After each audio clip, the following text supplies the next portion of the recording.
Olá pessoal, tudo bem com vocês? Aqui é o professor Oswaldo para mais uma aula, dessa vez de História, e vamos falar sobre estado de sítio. Muito se falou durante esta semana agora, Semana da Pátria, né, sobre o estado de sítio, né? É o que significa isso. Muita gente comemorou sem nem saber do que se trata, o que significa, quais foram os presidentes que estabeleceram o estado de sítio em nosso país. Pois bem, o estado de sítio, né, ele consta na nossa Constituição Federal, o que vou falar mais para frente, beleza? E se você é novo por aqui, inscreva-se no canal, vamos chegar aí a 1.000 inscritos com a sua ajuda e compartilhe esta aula, beleza? Bom, o estado de sítio ele é um dispositivo burocrático que é definido pela nossa Constituição Federal e pode ser exercido em momentos em que a ordem do Estado Democrático de Direito, né, está gravemente ameaçada. Eu disse gravemente ameaçada. Ou seja, essa medida, né, de exceção significa que ela deve ser autorizada pelo Congresso. Logo, o presidente da República não tem poder para estabelecer. Ele precisa do apoio do Congresso, antes de tudo, ok? E já foi utilizada em outros tempos, né? Em diversos momentos da nossa história republicana. Só para lembrar, nós somos uma república. Bom, entendendo o estado de sítio, para que você não saia por aí falando bobagem, beleza? Bom, o estado de sítio, né, é um dispositivo, como eu disse, burocrático que faz parte, né, de ações utilizadas pelos governos modernos, né, em situações entendidas aí como emergenciais. É utilizado pelo governo em situações nas quais a ordem desse estado esteja aí ameaçada. Em nosso país, por exemplo, Brasil, né, o estado de sítio ele é uma medida de exceção. Eu disse uma medida de exceção do governo e por causa disso ele possui prazo de atuação limitado, exceto, né, no caso de guerra. Como nós não vivemos uma guerra civil ou uma guerra com outro país, né, então tem aí que ser estabelecido aí um período. Com medida de exceção, ou seja, o estado de sítio, ele permite, né, que o executivo, no caso o presidente da República, sobressaia-se sobre aos outros poderes, legislativo e judiciário. Então, o que se entendeu que o governo Bolsonaro fosse fazer, implantar o estado de sítio, é que ele teria poder além do Congresso e também do judiciário. E aí ele ia governar ao seu bel prazer. Até aqui tudo bem? Bom, assim, né, o equilíbrio entre os três poderes, né, seria logicamente afetado, pois seria uma medida tomada, essa medida tomada em situações de emergência. Eu disse em situação de emergência, as decisões tomadas aí pelo executivo, no caso, deve ter ação imediata para garantir a solução do problema. Então, muita gente queria e gostaria muito que nós estivéssemos hoje, né, 11 de setembro em estádio de sítio, né? Mas muitas pessoas que comemoraram não sabem o que significa este estado de sítio. Mas em que situações é decretado o estado de sítio, para você entender? Não saia daí sem saber, para não sair por aí falando bobagem. Até que tudo bem? Bom, o funcionamento, né, do estado de sítio no Brasil ele é definido pela Constituição Federal, que foi promulgada no ano de 88, né? Então ali nós temos Ulisses Guimarães, que ao segurar a Constituição nas mãos, né, disse que ali estava a Constituição Cidadã, ou seja, o texto da nossa Constituição, ele trata sobre essa questão no artigo 137. Basta você pesquisar aí na internet que você vai lá no artigo 137 ao artigo 141. Né? Basicamente, a nossa Constituição brasileira, ela vai definir que o Estado democrático ou o estado de sítio, ele pode ser decretado em três situações. Mas quais são estas situações? Primeiramente, como grave repercussão nacional, ou seja, é uma medida, ou seja, uma situação. Segunda situação, né, o fracasso das medidas tomadas no estado de defesa. Em uma outra situação, declaração de guerra ou resposta a uma agressão armada. Como nós não estamos, nós estamos vivendo estas situações citadas, né, repercussão nacional, o fracasso do estado de defesa, e nem tampouco fomos agredidos, né, por nenhum de nossos vizinhos aqui no Cone Sul. Então, não seria de bom tom decretar o estado de sítio, não teria motivo para tal. Porém, muitos esperaram que isto fosse acontecer. Bom, o decreto do estado de sítio, né, ele só acontece se o presidente da República, no caso hoje Jair Messias Bolsonaro, seguir o seguinte roteiro. Ele tem um roteiro para seguir este estado de sítio. Não é assim, eu vou decretar e pronto. Não funciona assim. Lembre-se, temos aí a Carta Magna, que dita as regras para todo cidadão brasileiro. Não importa se o mais simples ao que tem o maior poder, aí no caso, o presidente da República. Né? O presidente deve consultar o Conselho da República e o Conselho da Defesa. Uma vez, né, feita a consulta, o papel dos dois conselhos, nesse caso aí, é apenas optativo. O presidente, então, deve encaminhar aí o pedido de estado de sítio ao Congresso Nacional. Não é simplesmente, vou decretar o estado de sítio e beleza. Não. Convoca-se o Estado, o Conselho da República, convoca-se o Conselho de Defesa e depois, então, encaminha o pedido para o Congresso Nacional e este, então, vai fazer aí a sua opinião. Bom, o Congresso Nacional, então, deve se reunir-se em até 5 dias após, né, este pedido para votar a aprovação desse pedido. Para ser aprovado, a solicitação do estado de sítio deve ter a maioria absoluta, ou seja, 50% mais um entre aí os parlamentares. Caso seja rejeitada, né, este pedido, naturalmente a medida não entra em vigor. Aí vem a pergunta, mas se entrasse em vigor, por quanto tempo nós ficaríamos aí em estado de sítio? Bom, quanto tempo dura o estado de sítio, ou quanto tempo ele pode durar? Dentro da Constituição Federal, caso seja aprovado o estado de sítio, a carta estipula que, no caso de comoção grave de repercussão nacional, né, a medida tem prazo de 30 dias e pode ser prorrogada indefinidamente, né, sempre por 30 dias até que a situação causadora ela seja solucionada.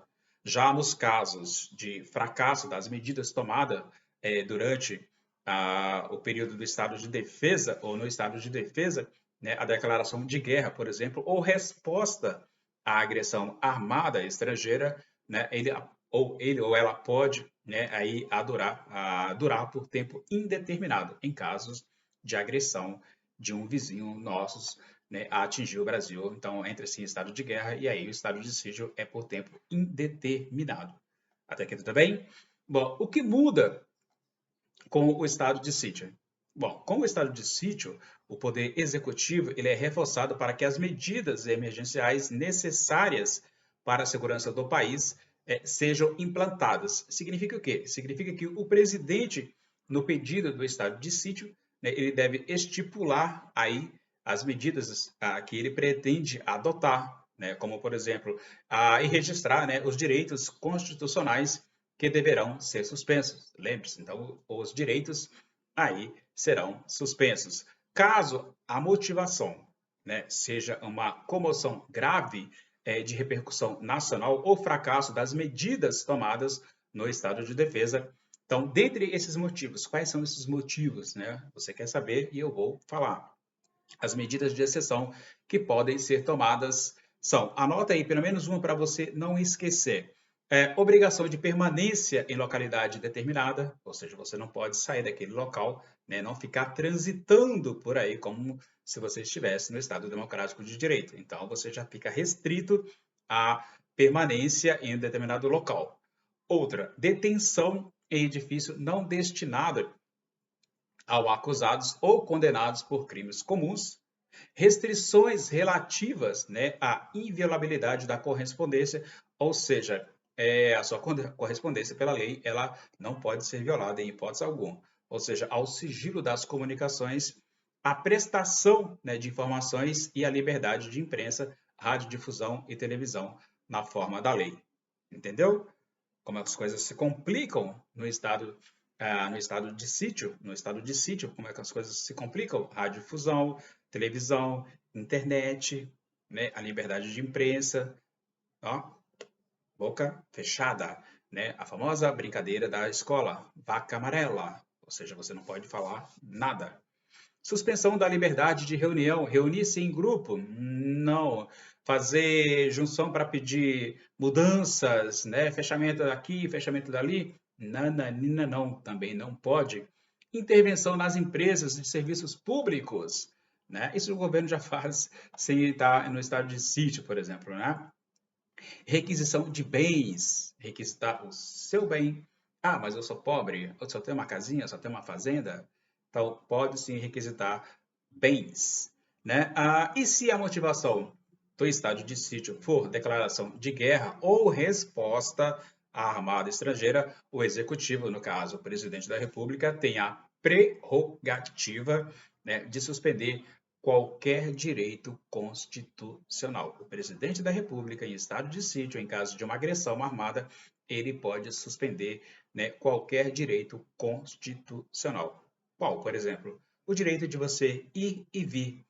Em estado de guerra, você pode sim ficar em sua casa quietinho ali, sem colocar os pés na rua, porque nós estamos vivendo aí um caso de agressão armada e estamos ali com os direitos suspensos, né, pelo executivo. Entretanto, todas as ações tomadas precisam constar no decreto de pedido presidencial para que sejam apreciadas pelo Congresso Nacional durante a votação do pedido. Então, tudo isso que eu falei para você precisa, né, estar nesse pedido, a qual será avaliado pelo Congresso Nacional. Então, não é simplesmente eu vou decretar o estado de sítio e beleza. Não, não funciona assim. Ainda nós temos um judiciário. Se não consultar, já foi direto à a goela do indivíduo, aí passa a ser golpe. Então, nesse caso do estado de sítio, precisa consultar, sim, né, o Congresso. Durante o estado de sítio, o Congresso Nacional ele continua funcionando. No entanto, os poderes legislativo, né, ficam limitados para que o executivo possa tomar as medidas necessárias. Ou seja, durante a atuação do estado de sítio, os membros da mesa do Congresso têm como obrigação, por exemplo, ou seja, formar uma comissão com 5 membros, né, com a missão de fiscalizar aí todas as medidas que são tomadas pelo executivo dentro do período de exceção. Por fim, quando o estado de sítio, né, for finalizado, o presidente da República ele é obrigado a relatar ao Congresso Nacional todas as medidas que foram tomadas. E caso algo ilegal seja identificado aí nessas medidas, o presidente pode ser enquadrado dentro do crime de responsabilidade. Entendeu? Até aqui tudo bem? Não esqueça de deixar o like e inscrever-se no canal. Bom, estado de sítio no Brasil, porque o vídeo de hoje é completo para que você possa entender o que significa estado de sítio em um Brasil nos dias de hoje, por exemplo. Bom, ao longo da nossa história, o Brasil ali presenciou a imposição do estado de sítio por diversas vezes. O período em que essa saída, né, foi mais adotada ocorreu durante a Primeira República, que vai de 1889 a 1930. E ao longo desse período, né, os seguintes presidentes adotaram o estado de sítio. Anote pelo menos um para você não esquecer. Beleza? Até aqui tudo bem? Bom, Floriano Peixoto, estado de sítio em vigor por 295 dias. Prudente de Moraes, estado de sítio em vigor por 104 dias. Rodrigo Alves, estado de sítio em vigor por 121 dias. Hermes da Fonseca, estado de sítio em vigor por 268 dias. Venceslau Braz, estado de sítio em vigor por 71 dias. Epitácio Pessoa, estado de sítio por 132 dias. Arthur Bernardes, estado de sítio em vigor por 1.287 dias. Washington Luiz, estado de sítio em vigor por 87 dias. Durante a era Vargas, também, né, o estado de sítio foi utilizado por Vargas com forma de controle social, né? Ou seja, assim, em novembro de 1935 a novembro de 1937, Vargas governou o país dessa forma. Foi o momento no qual ele preparou o golpe do Estado Novo. Na Quarta República, tivemos aí dois momentos em que esse expediente foi usado ou cogitado. No ano de 1955, na crise política que culminou, né, no golpe preventivo de 55, né, o presidente Nereu Ramos solicitou o pedido de estado de sítio e o país, né, foi governado desse aparato no fim desse ano até a posse de Juscelino Kubitschek em 31 de janeiro do ano de 1956.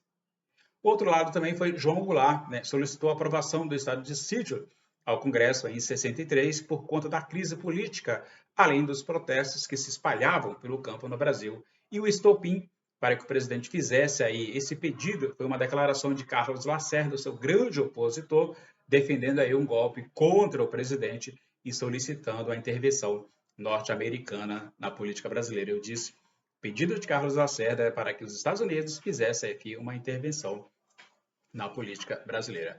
O pedido de Jango foi mal recebido e ele então retirou a sua proposta. É isso. Se você gostou deste vídeo de hoje sobre história e como tema estado de sítio no Brasil, a única coisa que eu peço para você não é muito. Inscreva-se no canal, compartilhe este vídeo, ok? Espero que tenha gostado desta aula sobre o estado de sítio no Brasil. Compartilhe, ok? Vejo você na próxima aula, tá bom? Então, fique em paz e até mais.